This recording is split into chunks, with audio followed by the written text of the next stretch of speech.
This do-it-yourself cast-on bonnet is great if you didn't get a cast-on basket with your machine, and actually, in my opinion, it's easier to use.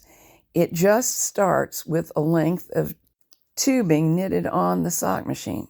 5 to 6 inches is enough, and while you could bind off both ends carefully, I actually think it works better to serge around both ends very thoroughly, at least twice, maybe 3 times.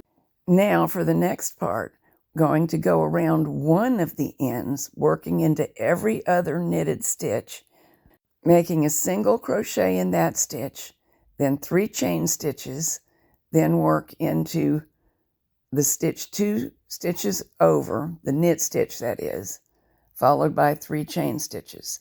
I'm using a little latch tool to do this. Of course, a little crochet hook works fine too. Both for this step and for the serging, it's important to avoid drawing in the fabric. We need it to easily stretch out to cover the entire circumference of the cylinder.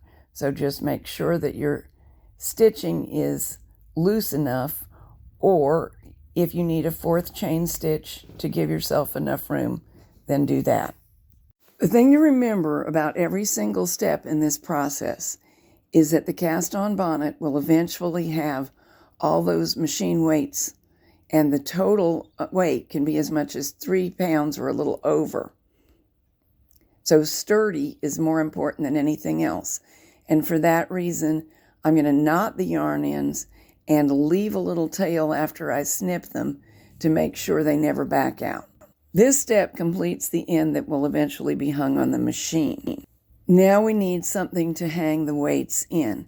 I would normally use a D-ring for this, but I have the overall buckle that you see in front of you handy, and I don't have any D-rings, and it should work fine too.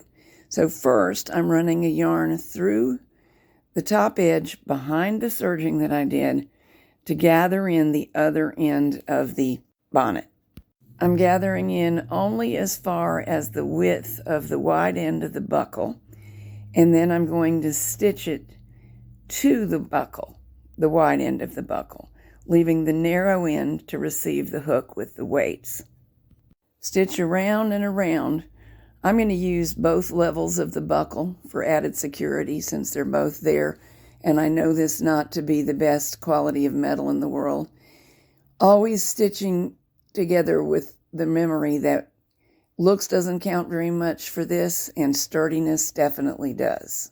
Here's the cast-on bonnet in use, holding up to the strain just fine, and in the next movie, I will show you how to put it to work.